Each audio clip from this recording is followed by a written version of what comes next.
sur le territoire qui est en ruine à 90%, alors que Netanyahou annonce vouloir s'emparer de Gazaville. Il appelle 60 000 réservistes de plus. Malgré des manifestations contre la guerre, il refuse de céder. Le Hamas a accepté le 18 août, il y a quelques jours, un nouveau plan Qatar-Égypte pour un cessez-le-feu de 60 jours, la libération d'une partie des otages et le retrait de l'armée israélienne, sans réponse d'Israël. Mais on sait très bien que les otages ne sont pas une priorité, comme l'a dit le ministre d'extrême droite Ben Gvir d'ailleurs. Il veut la reddition et le désarmement du Hamas. Mais, mercredi 20 août, l'armée israélienne a dû repousser une attaque d'une ampleur inédite, je cite, de la branche armée du Hamas, les brigades Al-Qassam. Ils ont tué plusieurs soldats israéliens au sud de Khan Younes.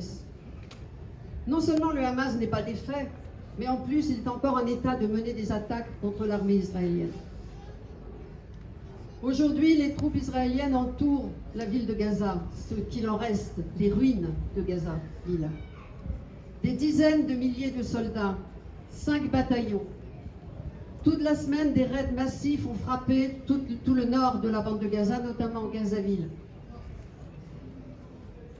Ahmad Al-Shanti, un habitant, dit, je cite, « La maison tremble. Toute la nuit, nous vivons avec le bruit des explosions, de l'artillerie, des avions de guerre, des ambulances et des appels à l'aide. Le bruit se rapproche. Mais où pourrions-nous aller? Nous avons décidé de rester. Nous n'en pouvons plus de nous déplacer. » Une autre habitante dit, « Personne à Gaza n'a dormi, ni la nuit dernière, ni depuis une semaine. Les bombardements ne s'arrêtent jamais. Le ciel s'illumine toute la nuit. »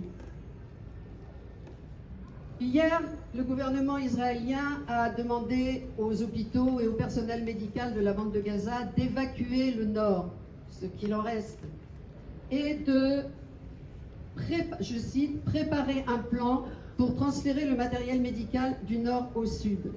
C'est d'une indécence extrême. Il n'y a plus de carburant, il n'y a plus de voitures qui fonctionnent, les ânes qui traînent les charrettes sont plus ou moins morts de faim. Il n'est pas possible de déplacer des blessés ou des malades du nord de la bande de Gaza vers le sud. Et vers le sud, vers où? Gaza est en ruine.